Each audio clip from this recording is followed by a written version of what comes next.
Rationnel et cartésien, il peut résoudre n'importe quelle énigme, les yeux fermés. En rétrospective, pas besoin d'autres témoins, là. C'est vrai que ça a pris une débarque, c'est un moyen temps. Il faut maintenir cette petite tension-là, c'est toujours payant. Yasmine Abdel-Fadel. Bonjour Yasmine. Bonjour Mario. Cette campagne fédérale est vraiment particulière parce qu'on avait dit, bon, les yeux seront souvent tournés vers Washington, vers Trump. Puis là, on arrive à une semaine du vote, puis tout à coup, une autre, disons, appelons ça une distraction, vue du point de vue de la campagne fédérale. Les yeux vont se tourner vers Rome. Oui, la mort du pape survenue il y a quelques heures, ce n'est pas des bonnes nouvelles pour les partis d'opposition si on parle d'un point de vue évidemment stratégique. C'est une mauvaise nouvelle dans l'absolu, là. Quelqu'un qui décède, encore plus un pape, évidemment, ça peut, c'est triste et c'est dommage. Mais là, d'un point de vue strictement politique, c'est pas des bonnes nouvelles pour les partis d'opposition qui comptent sur ces derniers jours. Que la campagne devienne le sujet numéro 1 de tous les bulletins de nouvelles, de toutes les discussions. Que les gaffes puissent continuer à s'accumuler sur Mark Carney, qu'eux puissent avoir un peu plus de visibilité, qu'ils puissent faire connaître leur plateforme. C'est peut-être une mauvaise nouvelle pour les partis d'opposition. C'est peut-être une bonne nouvelle pour Pierre Poilievre qui n'a pas déposé de cadre financier et que les yeux seront ailleurs pendant cette période de temps-là. Mais franchement, dans cette fin de campagne, les jours, les heures sont comptés pour les chefs, pour les formations politiques pour aller rejoindre le maximum de personnes, sauver les meubles s'il y a des meubles à sauver. Et là, ça va être une éclipse médiatique qui va pas juste durer aujourd'hui parce qu'on rentre dans un conclave, tout le monde va attendre la lumière, la fameuse fumée blanche, comment ça va s'organiser. Il y aura des émissions spéciales sur la formation de ce conclave et cette course au leadership, si j'ose dire, du prochain pape. Et là, les yeux vont être tournés vers... En fait, l'attention va être divisée. Je pense pas que les Canadiens vont dire, bon, maintenant, on s'en fout de la campagne électorale. C'est la campagne électorale au Vatican qui va nous intéresser. Mais toujours est-il que même l'attention médiatique va devoir être divisée par la force des choses, qui n'est jamais une bonne nouvelle pour ceux qui ne sont pas en avant dans les sondages. Et si tu cherches des mauvaises nouvelles pour les partis d'opposition, là, qui paraissent être en arrière dans les sondages, je veux dire, la vigueur du premier jour au vote par anticipation. Parce que dans le fond, si tu penses que tu es dans une remontée de fin de campagne, mettons que tu te mets dans la peau des conservateurs ou du Bloc, tu es dans une remontée de fin de campagne, tu penses que tu as marqué des points dans les débats, puis t'espères que cet engrenage-là t'amène vers un meilleur jour du vote que ce qui était prévu.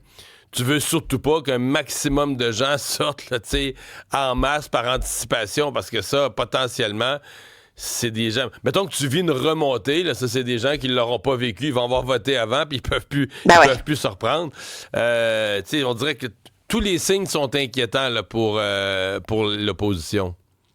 Et je pense pas que c'est la force des partis politiques et de leur formation d'être capable de sortir le vote qu'on a vu, par exemple, vendredi dernier, là, le 2 millions de personnes qui sont allées voter, un record historique. Là. Moi, je pense qu'il y a des sentiments comme la peur. Il y a vraiment une crainte, particulièrement chez les personnes âgées, de cet avenir, notamment de Donald Trump, qui les pousse à aller voter massivement.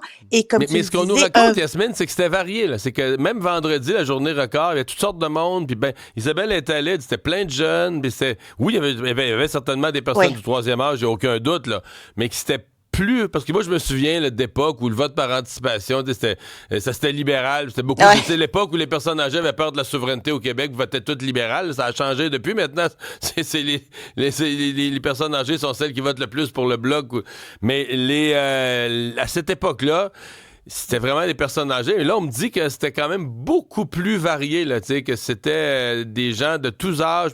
J'ai hâte de voir, mais... Bon, ça tend à nous démontrer que les gens sont intéressés parce qu'on dit, c'est pas une vraie campagne, on parle pas des vrais sujets, mais en tout cas, il semble que si on se fie au vote par anticipation, le public est intéressé, il va peut-être aller voter plus que d'habitude, là. Et mobilisé. Moi, je suis allée voter hier, tu sais, je suis allée voter... Puis un dimanche de Pâques, je me disais peut-être qu'il y aura pas beaucoup de monde. Il y avait quand même beaucoup de Ah monde, ouais? là, puis le monde se sont déplacés en famille. On dirait que pendant le dîner ou le brunch de Pâques, là, le monde ont décidé d'aller partir en famille, prendre une marche, d'aller voter, Moi, je là. suis allé hier C'était en fin comme... d'après-midi, puis c'était plus tranquille. Puis la dame au bureau de vote, elle m'a dit effectivement qu'il y avait eu un rush, là, fin d'avant-midi, début C'est ça. d'après-midi.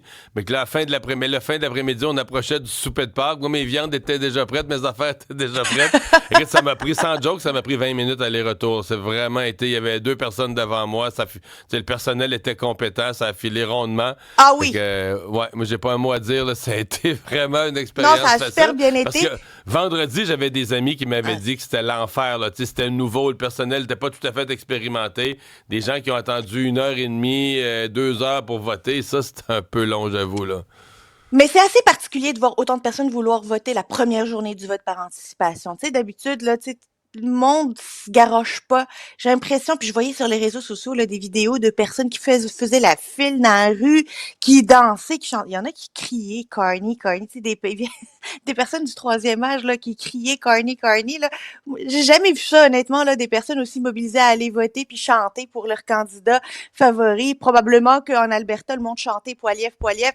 Euh, ça soulève plus de passion qu'on ne l'imagine, cette élection-ci. Pendant ce temps, ben, il y a le NPD et le Parti libéral qui ont déposé durant le week-end leur Ouais. cadre financier. Oui, ça a été cette fin de semaine, samedi, pour le Parti libéral du Canada. Je vais rapidement passer sur le NPD. Le NPD, on s'attend toujours à ce que ça soit un cadre financier dépensier où on va donner à tout le monde tout ce Ben, qu'il veut, puis qu'on va... pas tant que ça, plus que le Parti libéral, finalement. Non, c'est ça. Alors, on est comme pas surpris on est surpris du cadre financier du Parti libéral parce qu'évidemment, il y a comme cette aura de Mark Carney de vouloir équilibrer le budget, de tenir le budget serré. Alors, évidemment, à première vue, quand on regarde le budget puis qu'on regarde le déficit qui nous est promis, qui nous est présenté, c'est gros, c'est massif, c'est plus que monsieur Trudeau. Puis là, on se dit, ben là, voyons donc, tu sais, il peut pas nous faire ça, il peut pas faire ça, il peut pas jouer sa crédibilité en offrant et en promettant plus de déficit. Les libéraux, eux, ils se défendent en disant, ben oui, sur le chiffre global, c'est ça, mais regardez, le transfert des dépenses passe de l'opérationnel vers l'investissement.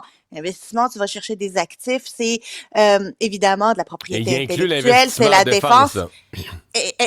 14% du déficit qui est promis est strictement en défense. C'est 14%. Fait il y a quand même des gros morceaux là-dedans où c'est effectivement de l'investissement, chose que Justin Trudeau ne faisait pas. Justin Trudeau, c'était ah ouais, on se paye la traite à l'épicerie puis on achète tout ce qu'on veut, mais c'était pas dans des investissements. Donc oui, OK, mais ça change pas le fait qu'au bout de la ligne, là, quand on regarde la ligne d'en bas, le déficit est énorme.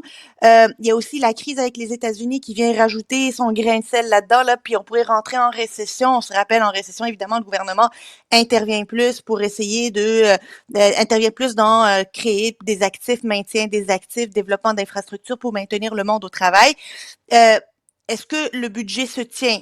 Il se tient, mais il est déficitaire et ça fait mal. Et je pense que ça peut nuire à la Ben, crédibilité de Mark Carney.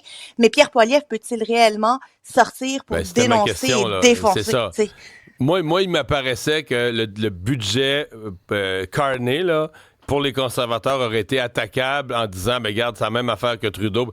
Mais cette attaque-là tombe à plat quand toi-même, tu l'as pas présenté. Et moi, je me demande, est-ce que les conservateurs pourraient carrément ne pas présenter de cadre financier parce qu'ils considèrent que ça donne rien ou parce qu'ils considèrent que si on voyait leurs chiffres, ça serait la même affaire que Mark Carney? Je me pose toutes les questions, là.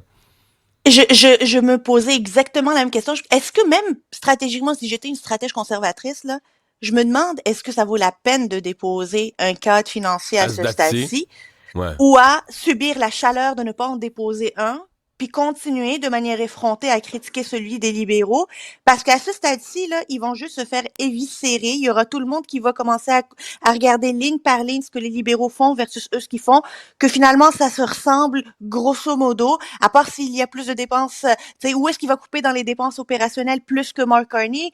Mark Carney nous le dit pas où est-ce qu'il va couper 25 milliards, mais si Poilievre promet de couper 50 milliards, il va couper où les 50 milliards? La même question va se poser. Alors, je me demande si stratégiquement, à ce stade-ci, les conservateurs sont pas mieux juste de prendre cette chaleur-là puis de foncer vers le 28 Laissez avril. passer. À suivre. Merci, Yasmine.